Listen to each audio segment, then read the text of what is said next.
ada Bapak Syarif Hidayat. Apa kabar? Assalamualaikum, Pak Syarif. Kabar baik, waalaikumsalam warahmatullahi wabarakatuh. Sehat ya? Sehat. Sehat. Kita nggak ngomongin perdagangan, Pak. Tenang. Ya. Kita ngomongin tadi saya bilangnya di medio September ini kepengurusan Bawaslu di tahun ini selesai. Menghadapi pemilu serentak di 2024, berbagai proses ini telah dilakukan tentunya untuk memilih siapa-siapa yang akan menjadi anggota Bawaslu itu sendiri untuk mengawas perhelatan pemilu serentak nanti. Nah, Pak Syarif sebagai ketua tim seleksi, Pak, ini sebelum saya ngomong yang namanya masalah, sebelum kita di sini ngomong soal masalah seleksi itu sendiri, saya mau tanya dulu nih Pak Syarif. Pasti orang bertanya, Pak Syarif ada apa sih sebenarnya tertarik menjadi ketua tim seleksi Bawaslu itu sendiri? Notabene orang tahu nih, sehari-harinya ASN, ngurusin yang namanya perdagangan, sembako dan sebagainya, ekspor dan sebagainya. Jelasin dulu deh Pak, kenapa Pak Syarif menerima tawaran sebagai ketua tim seleksi Bawaslu? Sebelum kita ngomong lebih detail lagi. Oke.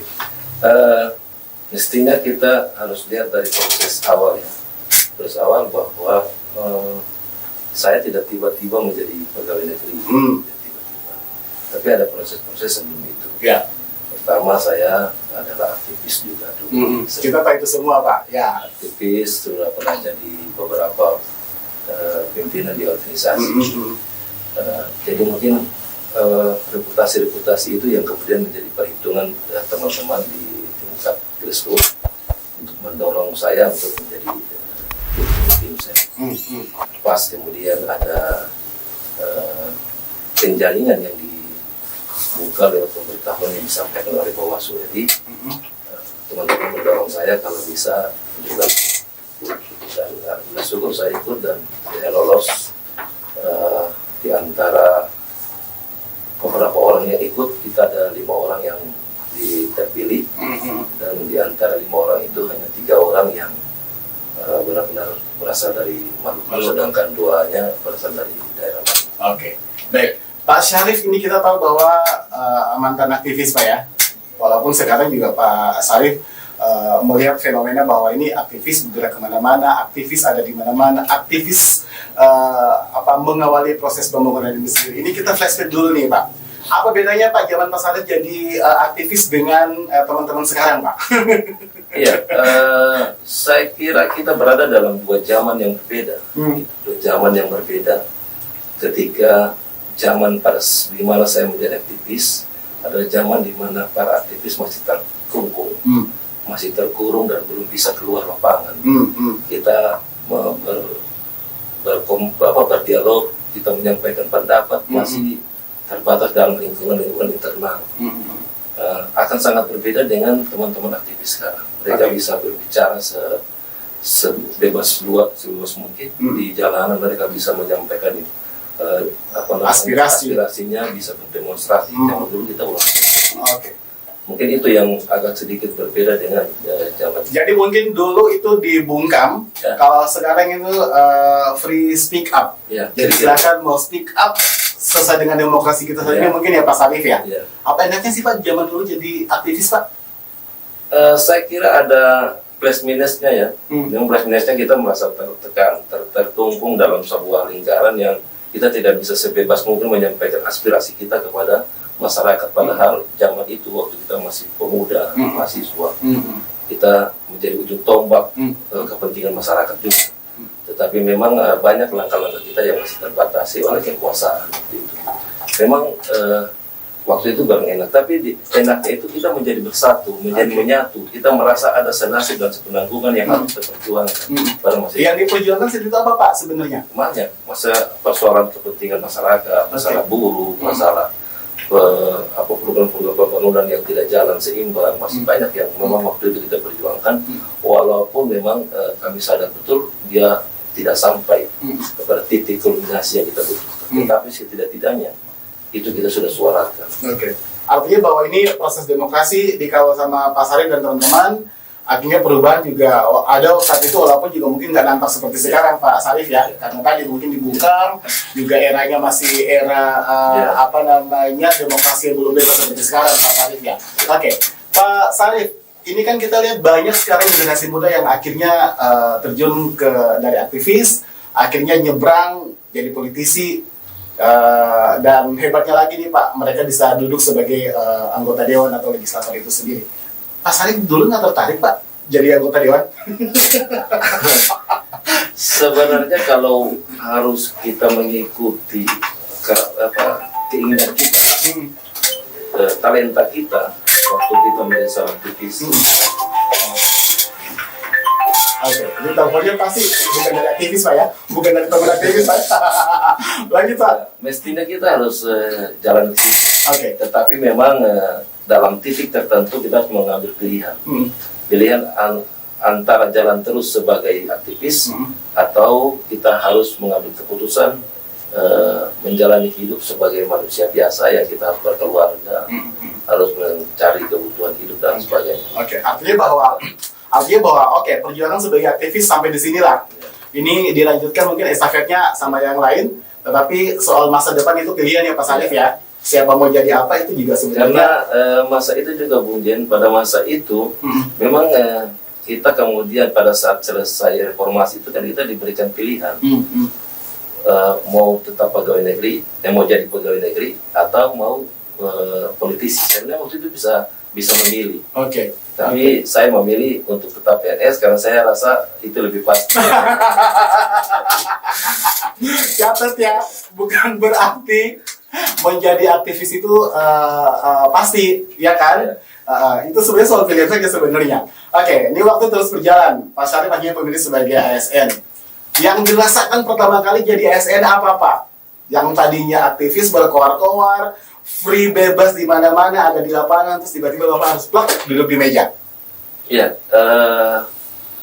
pertama kali memang kita rasa ada sesuatu yang mengganjal antara biasa kita menyampaikan menyampaikan pendapat, pikiran bebas ya kepada pejabat kita bicara saja, kepada siapapun kita bicara saja. Aktivis sosial kontrol ya, Pak Sarif ya. Dan ketika kita jadi pegawai negeri itu semua kita batasi karena tidak mungkin kita melakukan hal yang sama. Itu memang agak shocking juga Pak saat itu ya. Artinya ini drastis nih, tiba-tiba ada di meja kerja sebagai ASN. Padahal dulu tadinya agak memberontak melawan pemerintah, monitoring seperti itu. Hanya sekarang harus mengikuti pemerintah. Karena ada aturan-aturan tertentu yang memang kita harus ikuti kan. Tidak bisa kita serta-merta karena masih aktivis terus harus memberontak. Karena pasti kita akan berlawan dengan arus besar yang memang akan kita hadapi. Sudah berapa tahun Pak Sarif jadi ASN? Saya masuk mulai kerja tahun 2016.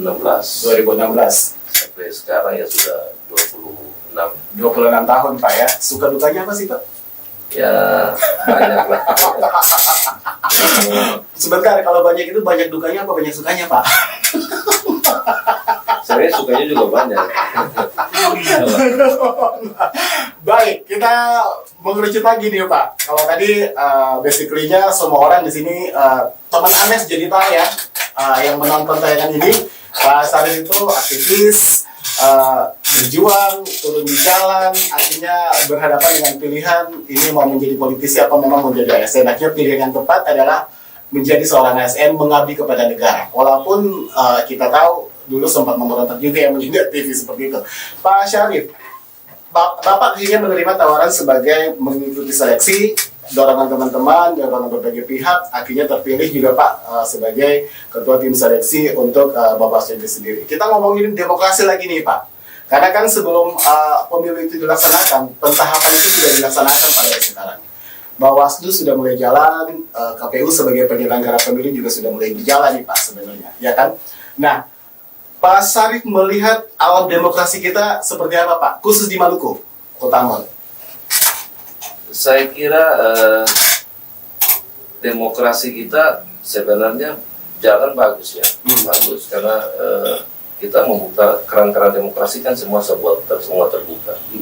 Orang boleh menyampaikan pendapatnya, terserah mereka. Yang penting masih terarah dan terkontrol. Kemudian para pemimpin juga memberikan keleluasaan bagi masyarakat untuk menyampaikan pikiran-pikirannya. Pilihan politiknya juga masih terbuka selebar-lebarnya. Tidak ada persoalan yang kita anggap menekan demokrasi. Dan saya kira berjalan baik. Tapi kita walau bagaimanapun juga demokrasi itu harus tetap terkontrol sehingga dia tidak keluar dari jalur-jalur yang memang kita tidak inginkan. Artinya bahwa demokrasi benar adalah benar-benar demokrasi yang Pancasilais ya, Pak Syarif ya.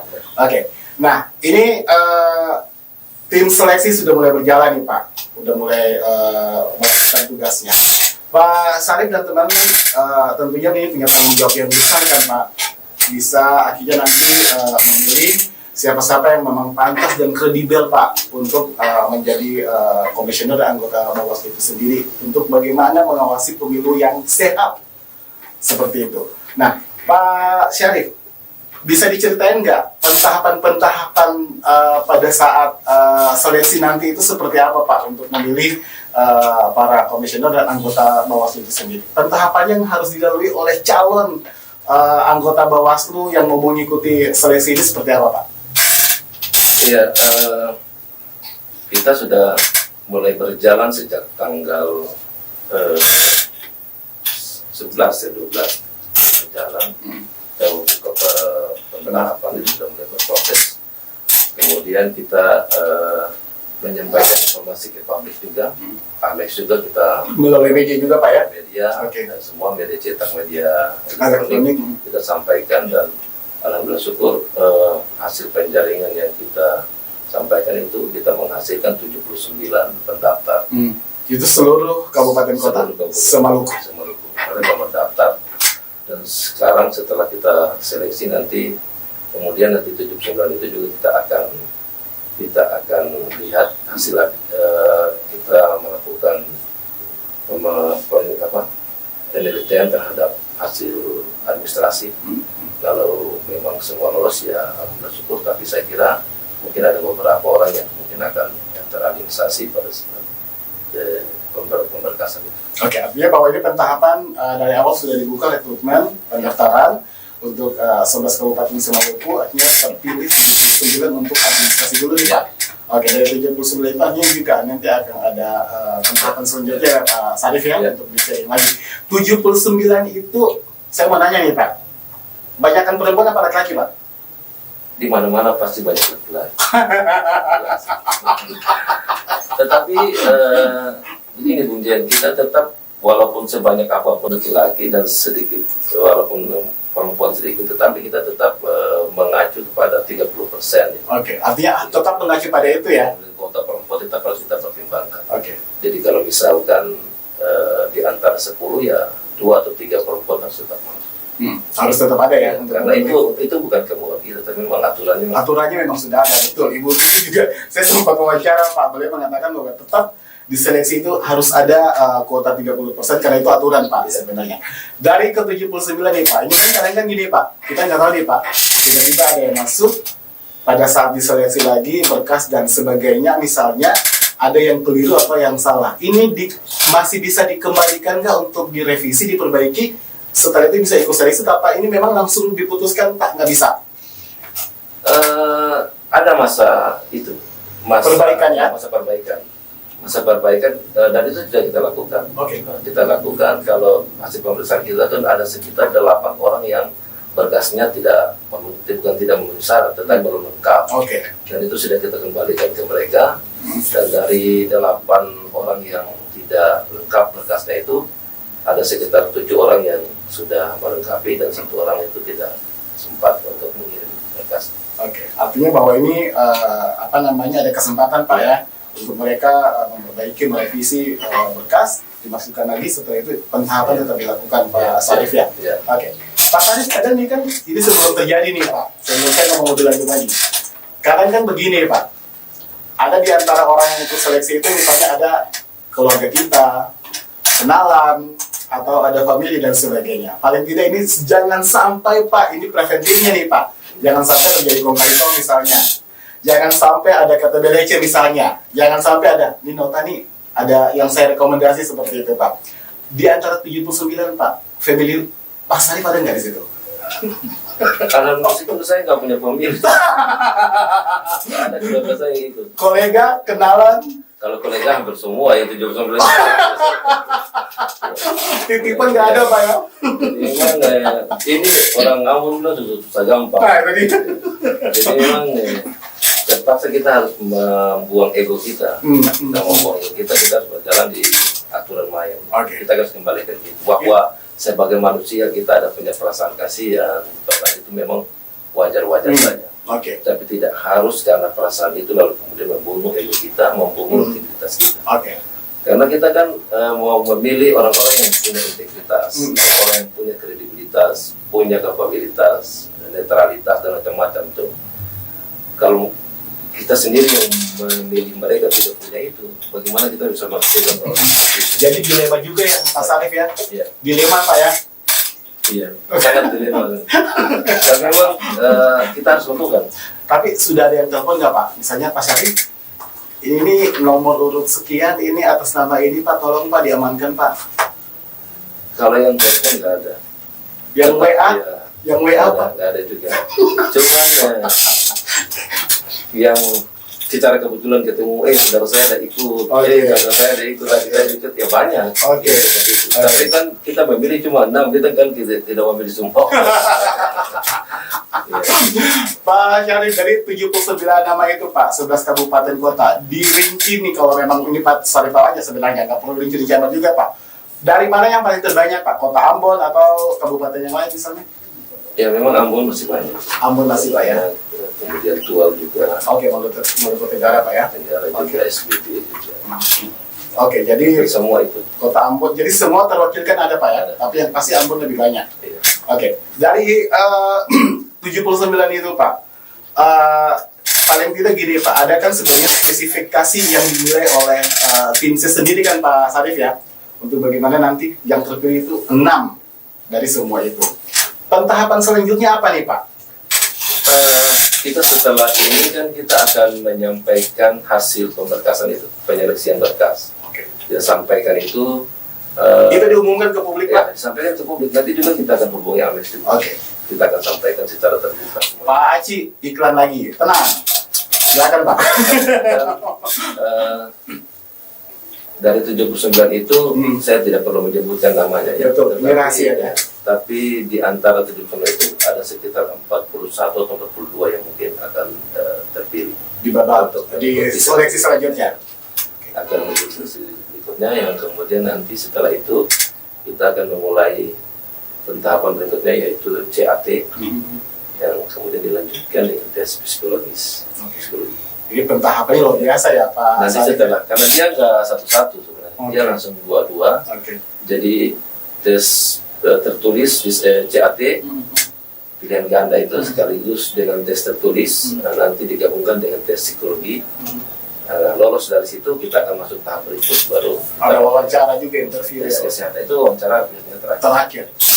Pak Syarif, ini kan pentahapan nih melalui beberapa tahap yang memang benar-benar ketat nih ya Pak Syarif ya.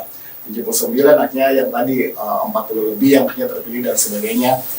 Spesifikasi ilmu Pak yang dibutuhkan sebagai anggota Bawaslu apa sih Pak yang memang kalau ada syarat khusus apa nih Pak dari semua itu? Misalnya ini kan sebenarnya sarjana, tapi juga kadang kita melihat Pak ada misalnya sarjana eksata juga kadang ini Pak ngikut seleksi dan sebagainya. Lebih banyak dari spesifikasi ilmunya Pak. Secara aturan memang nggak ada ya, Nggak ada. ada spesifikasi khusus terkait dengan disiplin ini. Pokoknya S1 ya Pak ya, S1 jangan S5 saja. atau SMK. S1 sampai S2, S3 saya kira semuanya boleh ikut. Ada spesifikasi khusus. Oke. Dan memang yang banyak memang S1 yang banyak. S1, S2 juga. Oke. S3 itu ada 3 orang kalau nggak salah. Itu sebenarnya Pak butuh apa sih Pak dari seorang anggota Bawaslu atau komisioner Pak? Kalau memang ini kan kalau kita melihat kan sebenarnya pengalaman mungkin iya ya, ada mungkin yang pernah menjadi ada menjadi tim seleksi apa kayak seperti itu. Kira-kira ada nggak Pak experience yang mereka punya misalnya supaya mendukung mereka nih sebagai calon Bawaslu kita bisa ada di situ? Iya, pengalaman oke lah. Saya kira memang itu juga sangat penting sepanjang mereka bisa mempertahankan apa yang mereka miliki selama ini. Kadang-kadang juga awal-awal tahapan proses-proses awal itu kita lihat orang bagus, tapi setelah akhir-akhirnya mungkin agak berbeda dari apa yang kita menilai awalnya. Jadi saya kira sepanjang itu mereka bisa konsisten dengan apa yang sudah mereka lakukan. Saya kira itu bisa kita pertimbangkan di samping teman-teman yang lain yang memang kita harus dorong. Inti daripada semua saya kira itu persoalan integritas diri. Integritas aja ya sebenarnya. Ya, tidak gampang terpengaruh karena kita memilih wasit ini sebenarnya. Baru sebuah pertandingan kita memilih wasit. Jadi kalau wasitnya tidak netral, wah bagaimana? Bahaya sebenarnya ya. Baik, Pak Syarif, ini kan yang ikut seleksi dari 11 kabupaten kota. Pentahapannya mereka harus melalui tes tertulis juga Pak ya. Itu apa, pengetahuan umum kah atau memang ada pelajaran tertentu atau juga bahan semuanya tertentu? terkait dengan kepemiluan. Dengan kepemiluan. Ya. Oke, jadi ini yang tertulis itu undang-undang pemilu apa dan sebagainya seperti itu ya Pak Syarif ya. Nah, ini semakin oke, banyak sekali. Deadline-nya kapan nih Pak untuk batas untuk pengumuman, untuk pengumumannya nanti nih Pak, udah tahapan semuanya udah dilewati sampai yang terakhir tadi Pak Syarif bilang wawancara interview itu terakhir itu kapan Pak pengumuman? Terakhir pelantikan itu tanggal 21 September. Bulan September juga Pak ya. Pas pada saat kepengurusan ini berakhir. Pas itu nanti pelantikan di situ setelah terpilih Jakarta ya. Oke. Jadi nanti kita akan kirim kemarin kita berharap kalau bisa 10 orang. Karena kan harus yang kita kirim ke Jakarta itu 2 kali kebutuhan. 1 kali kebutuhan itu tergantung dari berapa banyak orang yang kita yang harus diseleksi. Mungkin tadi saya mau potong pembicaraan pelatihan dulu. Kita ini nanti ada 2 tahap. Oke. Ada 2 tahap. Tahap pertama itu kita menyeleksi 3 orang. Ya, kita akan menetapkan nanti Jakarta menetapkan 3 orang. Karena 3 orang bahwa komisi dan Bawaslu itu dia punya periodisasinya selesai tahun ini. Oke. Nanti ada 2 orang yang dia punya periodisasinya selesai tahun depan. Oke. Sehingga nanti kita mungkin 3 kali kebutuhan, 1 kali kebutuhan itu 3 itu tadi. Karena dia berakhir di September itu Pak. ini. Nah, nanti karena kita harus mengirim 2 kali kebutuhan, maka 3 dikali 2. Jadi 6 orang mungkin yang akan kita kirim. Oke. Pak Syarif bilang tadi bahwa ini tes tertulis itu pengetahuan all about election, soal pemilu ya Pak Syarif ya. Nah, dari pelamar-pelamar yang sudah direkrutmen Pak, yang sudah memasukkan berkasnya itu dan udah masuk ke seleksi, Pak Syarif menilai atau melihat apakah memang generasi muda kita saat ini terlepas dari mungkin mereka akan mengikuti seleksi Bawaslu dulu nih Pak. Secara general nih Pak, generasi muda kita ini sudah paham betul nggak Pak sebenarnya about election itu, soal pemilu itu Pak? Nah, itu memang saya tidak bisa menilai secara spesifik ya, karena itu ada dalam pikiran mereka masing-masing. Tetapi saya menilai dari animo mereka, bagaimana antusiasme mereka untuk mau mengikuti ini seleksi. Saya mungkin bisa mengambil satu contoh itu. Kita punya aturan itu persyaratan itu 35 tahun batas minimal seseorang boleh mengikuti pendaftaran. Tapi karena mungkin terlalu antusias, ada yang umur 20 tahun juga ikut. Fresh graduate Pak ya, baru lulus Pak ya. 22 tahun, 25 tahun, 27 tahun itu semua. Artinya mungkin kalau dari visit ya ini mata kuliahnya itu Pak, nggak jauh-jauh sebenarnya kan, komunikasi politik tentang pemilu dan sebagainya. Tapi saya yakin pengetahuan terkait dengan politik ini kan tidak semuanya kita dapatkan dalam proses-proses perkuliahan. Betul. Sekarang ini kan sudah sangat terbuka informasi komunikasi. Aksesnya bisa di mana saja ya Pak. Orang bisa belajar dari banyak hal. Jadi anak-anak muda sekarang juga banyak yang belajar tentang politik, dan saya kira persoalan politik walaupun secara teoritis mereka mungkin perlu belajar lagi. Tetapi secara praktis mereka sudah memahami itu. Oke. Dan banyak teman-teman kita generasi muda yang memang lebih banyak lari ke itu, menjadi caleg lah. Sekarang juga ada satu pilihan Pak, bukan pilihan ya, pilihan sih sebenarnya. Kalau generasi muda itu mungkin zaman Pak Sarif, it's okay lah, masih ada pilihan mau jadi ASN atau mau jadi politisi. Kalau sekarang mungkin pilihannya cuma satu Pak. Ini karena dunia IT semakin berkembang, ini mereka kalau dipilih, ditanya mau jadi apa, pengen jadi vlogger Pak. Supaya bisa ini Pak sebenarnya mereview misalnya makanan, mereview situasi lagi di pasar, atau juga mereview Pak bahan-bahan pokok yang lagi naik. Jangan Pak, kita yang ngomongin bahan pokok. Pak Syarif, gini, generasi muda secara praktis iya ya Pak ya, mereka mungkin udah paham, udah tahu karena informasi soal election pemilu ini ada di mana-mana, ya kan? Tapi Bawaslu juga sebenarnya punya tugas yang penting lagi nih Pak sebenarnya, bagaimana memberi pemahaman kepada mereka, apalagi kepada calon-calon komisioner dan juga anggota Bawaslu ini sendiri, bahwa sebenarnya kalian juga adalah agen perubahan, agent of change untuk pemilu yang sehat seperti itu, ya kan Pak Sarif ya? Ya. Oke. Bagaimana Pak Sarif melihat teman-teman kita yang ada di lapangan? Sebelum nanti kita ngomong lagi lebih jauh soal seleksi nih Pak. Teman-teman kita yang ada sekarang Pak generasi muda, dan mereka ini fenomenanya adalah sekarang lebih banyak juga legislatif, anggota legislator atau legislator itu banyak dari generasi muda Pak. Pak Sarif melihat itu seperti apa nih Pak fenomenanya? Saya kira fenomena ini terjadi juga karena faktor perubahan yang terjadi di tengah-tengah masyarakat juga ya. Saya kira banyak persoalan-persoalan mungkin yang tidak terselesaikan, banyak masalah-masalah yang memang membuat para generasi muda itu menggelitik untuk melakukan sesuatu. Tetapi ketika mereka tidak ada di parlemen, mereka hanya duduk bicara di luar-luar itu, mereka agak sedikit kurang puas karena tidak bisa menyampaikan itu secara langsung. Mungkin itu, saya yakin mereka juga ingin perubahan. Sehingga ya ada dorongan yang sangat besar bagi mereka untuk terlibat langsung. Yang tadi kata Bung Jen, mereka masuk sebagai anggota legislatif dan mereka membuat perubahan di jalan yang tepat Pak, seperti itu. Karena kalau membuat sesuatu, kalau kita tidak ada di tempat yang baik, yang tepat, juga percuma ya Pak sebenarnya Pak Sarif. Dan mereka juga harus tetap berteriak di jalan. Masih belum bisa sampaikan. Nah itu ya Pak Syarif, ini kita ngomongin soal pemilu yang sehat. Ini kan sebenarnya Bawaslu ini punya peranan penting Pak. Bagaimana bisa menciptakan juga pemilu yang sehat itu. Sejauh ini Pak, yang Pak Syarif lihat misalnya ya di sekitar tempat tinggal Pak Syarif, atau Pak Syarif membaca berita dan sebagainya, pelanggaran yang dilakukan itu yang paling krusial apa sih Pak sebenarnya?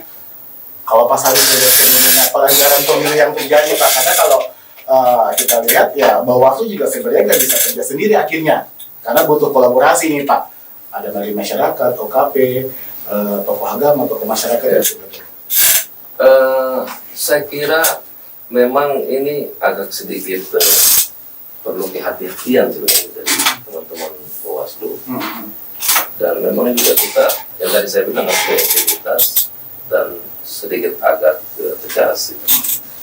Kalau saya lihat memang misalkan ada orang yang memulai kampanye sebelum mestinya harus dilakukan, ada baliho-baliho yang terpasang di mana-mana. Saya kira walaupun secara tidak tertulis mereka menyampaikan bahwa berkampanye, menyampaikan pesan-pesan kampanye, tetapi saya kira ada pesan-pesan tertentu yang secara tersirat itu sudah melangkah ke arah sana. Memang untuk mau mengambil keputusan bahwa itu sudah melanggar, tetapi saya kira secara kita bilang secara intelektual kita mencari tahu, saya kira itu bisa mengarah ke arah itu. Cuma memang ini butuh keseriusan juga, ketegasan dari teman-teman. Sejauh mana mereka bisa mengambil langkah-langkah yang memang preventif untuk bisa mengatasi hal semacam itu di lapangan. Karena persoalannya bagi teman-teman yang mungkin kekurangan fasilitas dan sebagainya memang sangat sulit dalam melakukan hal yang sama. Artinya bahwa begini Pak, jangkauan teman-teman Bawaslu juga yang ada di daerah juga nggak mungkin menjangkau sampai ke ujung Pak ya. Artinya bahwa kita melihat letak geografis kita Maluku yang banyak pulau-pulau kedua juga sebenarnya juga butuh sentuhan, karena kalau ada pelanggaran juga sebenarnya kan orang juga harus melapor Pak ya, dan itu dijamin sebenarnya. Nah, Bawaslu juga sebenarnya membutuhkan mungkin ya mata telinga, oke, Bawaslu punya, tetapi kaki dan tangan juga ada Pak sebenarnya di lapangan yang Bawaslu juga harus punya Pak ya. Seperti itu, bukannya Bawaslu mendengar itu oke, tapi kalau untuk misalnya melihat langsung secara langsung misalnya pelanggaran itu kan ada masyarakat Pak yang ada di situ. Seperti itu kan Pak Sarif? Ya, jadi memang di samping ada laporan dari masyarakat, kita juga harus intens melihat persoalan-persoalan seperti itu. Sehingga ada terjadi apa namanya check and balance yang masyarakat dan kita. Nah, saya kira begitu. Pak Sarif, ini kan Bawaslu punya nih Pak aplikasi untuk masyarakat yang akhirnya membuat masyarakat dengan lebih mudah bisa memantau misalnya pelanggaran yang terjadi selama ini, bisa diklik di situ, bisa lihat sampai yang namanya proses hukum itu sejauh mana sudah diproses juga bisa dilihat Pak di situ sebenarnya. Pak Sarif yakin nggak kira-kira aplikasi itu bisa dipergunakan dengan baik oleh masyarakat Pak? Sehingga itu juga membantu sebenarnya Bawaslu sendiri nanti Pak untuk pengawasan pemilu. Saya kira yakin kalau memang itu yang penting dia harus tersosialisasi secara baik ya. Oke. Masyarakat harus betul-betul bisa mengakses itu dan dia memang tersosialisasi ke seluruh masyarakat. Dan itu kalau memang bisa diakses saya kira sangat bagus dan itu pasti ditindaklanjuti. Artinya bahwa begini Pak, ini sebenarnya satu langkah yang sangat bagus.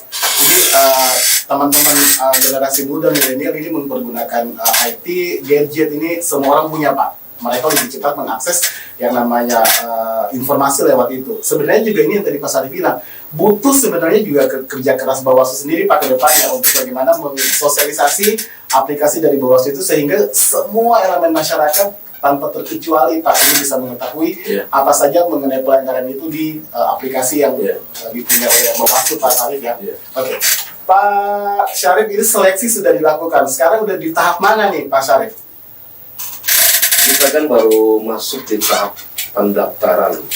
Lalu kemudian nanti tanggal 13 Juli itu akan kita umumkan besok ya, tanggal 13 Juli. Iya, besok diumumkan Pak. Kita akan umumkan siapa-siapa saja yang berhak untuk mengikuti tahapan selanjutnya. Oke, jadi setelah terpilih 79 di babak selanjutnya 40 berapa tadi Pak Sarif? 41 itu nanti juga akan mengikuti tahap selanjutnya itu tahap CAT dan psikotes. Luar biasa ya. Ini berat Pak. Kita ikut ASN aja Pak kalau begitu. Kayak Pak Sarif. Oke. Ini yang mengikuti seleksi Pak Sarif bilang tadi bahkan ada yang fresh graduate 22 tahun baru lulus kuliah Pak. Padahal ini batasannya 35 Pak ya. Seperti itu ya. Dari seleksi yang Pak Sarif dan teman-teman lakukan Pak, ini mengerucutkan nanti Pak dari Kota Ambon misalnya yang memang benar-benar kalau tadi pelamar terbanyak atau seleksi terbanyak dari Kota Ambon, ini mengerucut Kota Ambon Pak. Apa memang Pak Sarif melihat ini, wah ini sebenarnya ada banyak peluang nih dari teman-teman yang ada di kabupaten nih Pak, karena kan kita selalu, maaf saja, ini orang dari kabupaten selalu ada yang berlaku sinis Pak, alah mereka di kabupaten nggak mungkin misalnya, kayak begitu. Memang susah juga ya, karena sebenarnya bukan susah, pasarnya nggak mau bongkar-bongkar di sini. Ya, maksudnya kita baru memulai masalahnya. Oke. Kita baru memulai, kita kan baru masuk ke pendaftaran. Dan orang-orang yang mendaftar ini kan kita juga belum tahu persis sampai kemampuan mereka sejauh mana, pengetahuan mereka apa. Ada yang S3 nggak Pak? Ada 3 orang. S3? Ya. Apa namanya pendidik mereka Pak? Akademisi? Ya, Dari akademisi, Akademisi. Dari Ambon, Pak? tiga-tiganya dari aku. Nah, luar biasa. Ini peluang, Pak. Ini bukan idol-idol gitu, Pak ya. Jadi ini memang seleksinya benar-benar ketat. Baik, Pak Sarif, ini kan akhirnya mereka nanti yang terpilih ini akan dilantik di Jakarta dan sebagainya. Mereka harus melaksanakan tugas mereka benar-benar independen, Pak ya, tanpa ada intervensi dan sebagainya. Pak Sarif sendiri melihat bagaimana dengan teman-teman di daerah, Pak, selama ini. Kalau kita mereview lagi nih, Bawaslu kepengurusannya akan selesai, periodenya akan selesai. Selama ini mereka bekerja seperti apa? Oke, kalau Kota Ambon kita bisa pantau, Pak, kita bisa lihat, karena mungkin ibu kota provinsi. Tetapi yang di daerah-daerah selama ini, Pak Sarif melihatnya seperti apa, Pak, kinerja mereka? Memang secara eksplisit saya nggak pantau secara langsung ya daerah-daerah kabupaten kota. Tetapi kita bisa tahu kejelasannya setelah seberapa banyak masalah yang bisa teratasi. Sepanjang ini saya kira jalannya kan baik-baik saja. Iya, artinya terlepas dari Pak Sarif itu siapa, Pak Sarif juga adalah anggota masyarakat seperti saya misalnya. Kita melihat atau membaca pelanggaran-pelanggaran dilakukan ini bisa terpantau selama di Kota Ambon. Kalau di daerah lain juga mungkin ada, Pak ya, cuma mungkin tidak terpantau ya, Pak, oleh media misalnya, jangkauannya juga yang Ada susah. yang memang mungkin mereka sempat permasalahkan tapi tidak sampai ke level pusat kan di bawah DPRP dan betul saya nggak sampai. Oke. Tapi setelah diklarifikasi dan sebagainya kemudian bisa diselesaikan. Secara overall, Pak Sarif melihat kinerja kepengurusan Bawaslu sekarang seperti apa, Pak? Itu tadi saya bilang sebenarnya secara umum bagus, mereka udah jalan bagus, menjalankan tugas-tugas mereka juga sudah bagus. Cuman saya tadi bilang harus ada ketegasan-ketegasan yang perlu dibenahi terkait dengan pelanggaran-pelanggaran yang tadi saya bilang, orang yang memasang spanduk belum waktunya usulan. Oke, ini starting. Selesai belum juga diturunkan. Gitu saya kira. Masih starting, Pak ya. Kalau Pak Sarif lihat politik uang atau money politik masih terjadi, Pak, sekarang ini? Kemarin-kemarin misalnya? Saya tidak bisa mengatakan secara langsung bahwa itu ada ya. Tetapi saya kira banyak masyarakat yang merasakan itu. Betul. Merasakan, walaupun saya tidak bisa menjalimi bahwa berapa menghakimi menjudge seseorang bahwa dia melakukan Ya, itu. karena kita melihat juga media masih memberitakan itu, Pak. Ada fenomena uang, misalnya fenomena bagi-bagi uang yang dilakukan oleh bakal calon sendiri, Pak, calon legislatif maupun juga calon kepala daerah, Pak, seperti itu. Dan saya kira itu menjadi sesuatu yang agak sedikit umum, bukan terjadi baru di daerah lain. Dan itu memang masih belum bisa teratasi. Itu masih menjadi peringkat teratas, Pak. pelanggaran pemilu yang dilakukan. Pak Syarif masih sering ya memantau perkembangan politik, Pak, di daerah. Karena kan terlepas dari yang tadi saya bilang, Pak Syarif sebagai ASN is oke di kantor, pulang ke rumah ganti kulit lagi nih, Pak, sebagai anggota masyarakat. Paling tidak juga harusnya nih, Pak, dengan berita-berita politik masih sering memantau, Pak Syarif. Insya Allah masih. Apalagi sekarang jadi ketua pansel, Pak ya. Panitia seleksi Bawaslu, jadi memang harus benar bisa ngeh dengan perkembangan politik itu sendiri. Pak Syarif, ada dilema nggak, Pak? Misalnya ini sebagai seorang SN, terus tiba-tiba jadi ketua pansel Bawaslu, terus juga masih memantau politik, tetapi kerja-kerja di kantor masih berhubungan dengan kepentingan politik, Pak. Tentunya itu seperti apa? Seperti misalnya nih, Pak, Bapak kan SN bisa netral nih kan, Pak, iya kan? Tetapi ya yang media kadang kita melihat bahwa ini kepentingan seseorang, ini kepentingan politiknya juga kadang dicampur adukan nih, Pak, sebenarnya dengan masalah birokrasi itu sendiri. Pak Sarif melihatnya seperti apa? Masih ada nggak, Pak, dilema seperti itu yang Bapak rasa? Apa memang Bapak benar-benar free aja kalau di kantor ya Sarif Hidayat ASN misalnya? Kita tidak bisa menafikan diri ya. Kadang-kadang itu sebagai luapan emosi atau sebagai manusia biasa. Kadang-kadang kita tergelincir juga, walaupun kita berupaya untuk kembali ke koridor lagi. Memang kadang-kadang sudah tergelincir. Tapi memang sepanjang kita masih bisa menjaga langkah kita masih tetap ada di koridor yang sama, saya kira tidak masalah. Kita tidak bisa menghindari itu. Kadang-kadang sering terjadi memang. Oke, jadi tergantung kitanya nih Pak. Tapi memang Sebenarnya kita harus kembali ke rel kita. oke, ini tergantung Bapak juga Pak ya. Sebenarnya mau tergelincirnya mau sakit, mau kesel apa tergelincirnya biasa aja. Tapi alhamdulillah itu saya sampai saat ini belum sampai ke tingkat itu. Oke. Kita hanya sebatas Amin, Pak, ya? Sebatas apa nih biasa aja kan. Ah, ASN harus netral ya, kita netral. oke. Kita juga kan nggak ada urusannya dengan pilihan-pilihan. Datang ke tempat pencoblosan, Iya. coblos, sudah selesai. Oke, siap. Pak Syarif, ini kita balik cerita soal seleksi ini. Apa yang Pak Syarif harapkan nih Pak sebenarnya dari seleksi ini?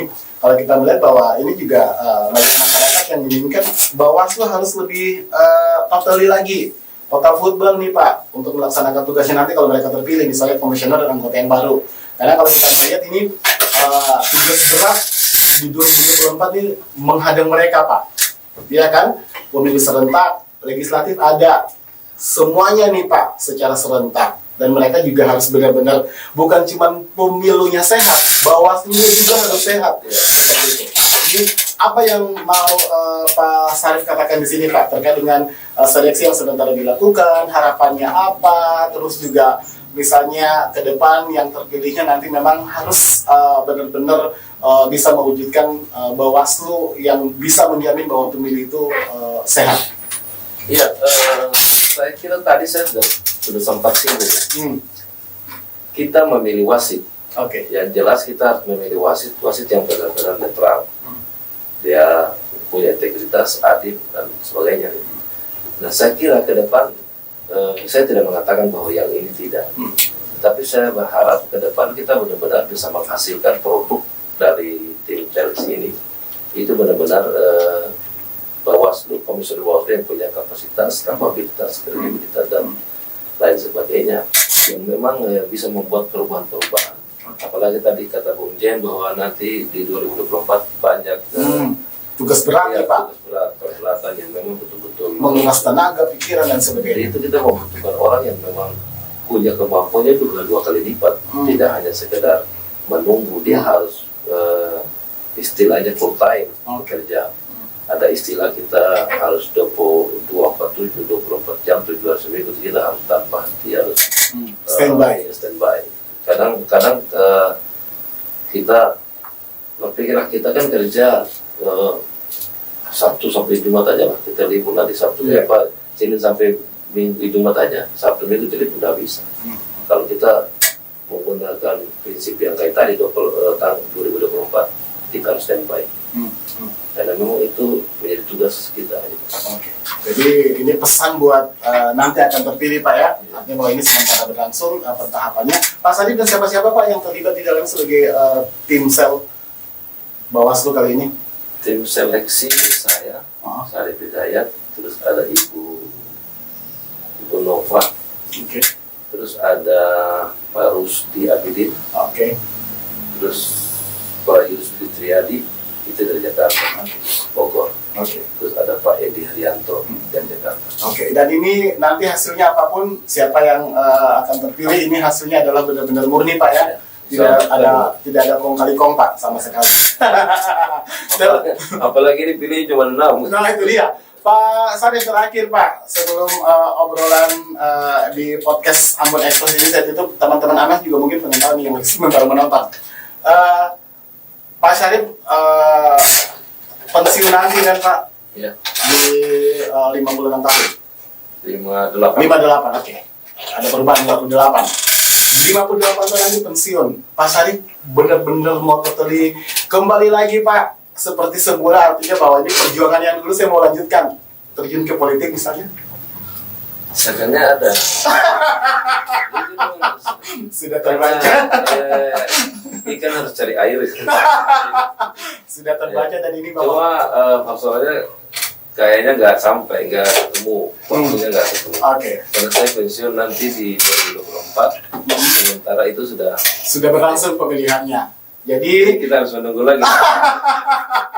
artinya bahwa nanti ya perjuangan Pak Syarif setelah itu mungkin ada di partai politik karena punya banyak pengalaman menjadi aktivis juga dan bergaul dengan politisi itu sendiri.